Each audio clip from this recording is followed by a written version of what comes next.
तो दोस्तों, अगर आपने इस कहानी का पार्ट 1 पार्ट 2 नहीं देखा है तो आप हमारे चैनल डरावनी कहानियाँ पर जाकर देख सकते हैं। तो चलिए बढ़ते हैं आगे कहानी की ओर। घबराते हुए वह नीचे पहुंचा। इतनी रात हो गई थी, इसलिए उसको कोई ऑटो भी नहीं मिल रहा था। 3 मिनट के बाद एक बाइक सवार आते हुए दिखा। बाइक सवार उसको देखकर ही रुक गया और पूछा, आपको कहाँ जाना है भाई? मुझे रेलवे स्टेशन तक जाना है, कृपया आप वहाँ तक मुझे छोड़ देंगे? सुरेश ने उत्तर देते हुए कहा। बाइक सवार ने सुरेश को लिफ्ट दी और बाइक चलाने लगा। थोड़ी देर बाद सुरेश ने देखा कि बाइक सवार तो अदृश्य हो गया और बाइक अपने आप चल रही थी। सुरेश बहुत डर गया और ज़ोर ज़ोर से चिल्लाने लगा, बाइक रोको, बाइक रोको, कोई मुझे बचाओ। थोड़ी देर के बाद एक पेड़ के नीचे आकर बाइक रुक गई। सुरेश जैसे ही बाइक से नीचे उतरा, तुरंत उसे अजीब अजीब आवाज़ें सुनाई देने लगी।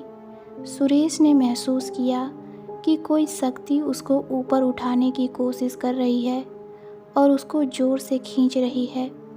सुरेश इतना डर गया था कि उसकी आवाज़ भी रुक गई थी। सुरेश डर के मारे बहुत कांपने लगा और पूरी तरह घबरा गया था।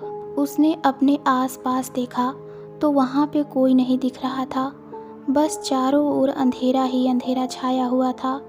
सुरेश को उस बुरी शक्ति ने ऊपर उठाया और फिर नीचे फेंक दिया। जब उसने अपनी आंखें ऊपर की तो उसने क्या देखा? पेड़ के ऊपर डाली से एक चुड़ैल उल्टी लटकती हुई दिखाई दी। उसके दोनों हाथ खून से रंगे हुए थे। चुड़ैल ने दोनों हाथों से सुरेश का गला पकड़ा और उसको ऊपर पेड़ पर ले गई। पेड़ की एक डाली पर उसको बिठाकर फिर वो वापस गायब हो गई। सुरेश ने अपने आसपास देखा तो कोई भी नहीं था। फिर अचानक उसे हवा में उड़ता हुआ कंकाल दिखाई दिया जो उसके पास आ रहा था। उस कंकाल ने उसका गला पकड़ा।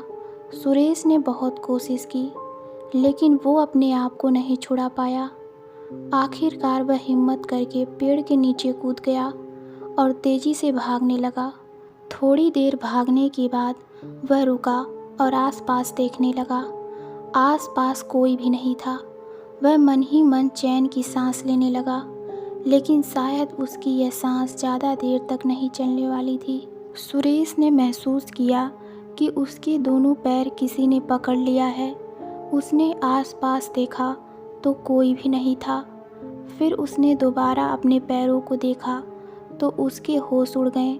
उसके पैरों के नीचे एक चुड़ैल थी जिसने मजबूती से उसके दोनों पैर पकड़ रखे थे। सुरेश बहुत डर गया था और ज़ोर ज़ोर से चिल्ला रहा था। चुड़ैल ने सुरेश के दोनों पैर पकड़कर उसको ज़मीन के अंदर घसीट लिया और अदृश्य हो गई। दूसरे दिन सुबह सुरेश के दोस्तों ने सुरेश को कॉल किया, लेकिन उसका कॉल नहीं लगा। दोस्तों ने सोचा कि शायद वह अपने घर जाकर बात करेगा, इसलिए दोस्तों ने 1-2 दिन तक इंतज़ार किया। इतना इंतज़ार करने के बाद भी सुरेश का कोई भी कॉल ना आने पर दोस्तों को चिंता हुई और उन्होंने सुरेश के मम्मी पापा को कॉल किया। सुरेश के मम्मी पापा से बात करके उनको पता चला कि सुरेश तो घर आया ही नहीं है। उनको यही पता था कि सुरेश नौकरी कर रहा है। सब पता लगाने के बाद आखिरकार दोनों दोस्तों ने पुलिस स्टेशन जाकर सुरेश के लापता होने की शिकायत दर्ज करवाई। पुलिस ने कॉल सेंटर के आसपास देखा, हर जगह जांच पड़ताल की, लेकिन सुरेश को कहीं नहीं ढूंढ पाए। सुरेश के दोस्तों को शक हुआ कि कुछ ज़रूर हुआ होगा, इसलिए वो दोनों एक बाबा के पास गए और इसका समाधान पूछा। बाबा ने बरसों पुरानी एक कहानी उनको सुनाई। आज से बहुत साल पहले इस कॉल सेंटर में कई युवक और युवतियां काम करते थे।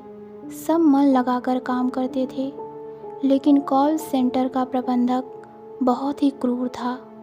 उसका नाम था दैत्य। वो अपने कर्मचारियों को अक्सर देरी से तनख्वाह देता था और कुछ कर्मचारियों को तो उसने काफ़ी महीनों से तनख्वाह भी नहीं दी थी। हर बार वह दूसरे महीने दे देंगे कहकर बात को टाल देता था और उनसे कई गुना ज़्यादा काम करवा लेता था। उसी कॉल सेंटर में विजय और विनीता नाम के दो सच्चे दोस्त भी काम करते थे।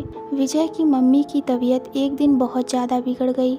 समय पर तनख्वाह न मिलने से वह माँ का इलाज नहीं करा पाया और उसकी माँ का देहांत हो गया।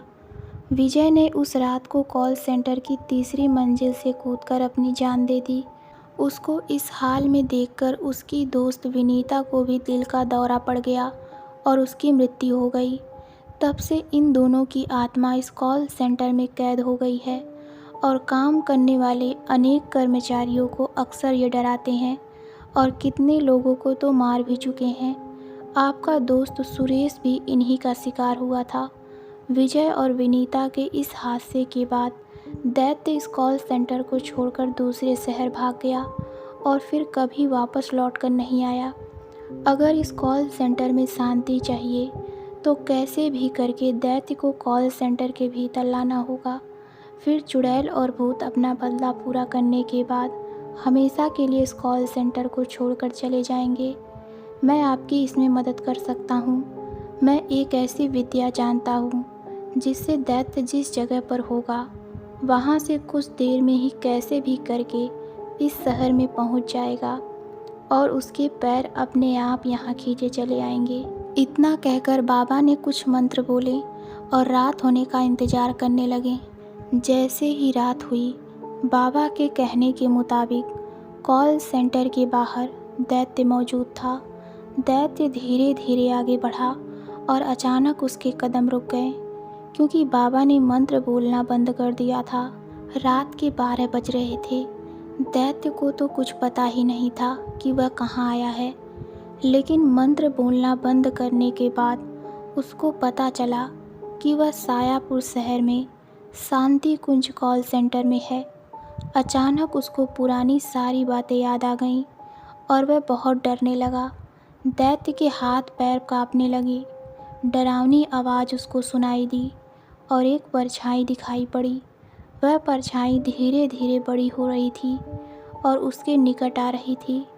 अचानक परछाई ओझल हो गई और एक कटा हुआ हाथ दैत्य के नज़दीक आया और उसका गला जोर से पकड़कर उसको ऊपर की ओर खींचा और नीचे गिरा दिया। गिरकर उठने के बाद उसने देखा कि उसके सामने काले कपड़ों में एक भूत था और उसके ठीक पीछे सफ़ेद रंग के कपड़ों में एक खतरनाक चुड़ैल जिसके नाखून खून से रंगे हुए थे। दैत्य ने कहा, मुझे माफ़ कर दो, मुझे जाने दो, मैं फिर कभी ऐसा नहीं करूँगा। तभी भूत ने कहा, तुम्हारी वजह से मेरी माँ की जान चली गई, मुझे खुदकुशी करनी पड़ी, मेरी दोस्त विनीता की भी जान चली गई। आज मैं और विनीता दोनों मिलकर तुझे भी यमलोक पहुँचा देंगे। ऐसा कहकर चुड़ैल ने अपने लंबे नाखून से उसका गला पकड़ा और ज़ोर से दबाकर अपने हाथ लाल किए। थोड़ी ही देर में दैत्य मर गया। फिर दोनों अदृश्य हो गए और शांति कुंज में कभी वापस लौट कर नहीं आए। तो दोस्तों, आपको ये कहानी कैसी लगी हमें कमेंट में ज़रूर बताइए। तो मिलते हैं अगली कहानी में। धन्यवाद।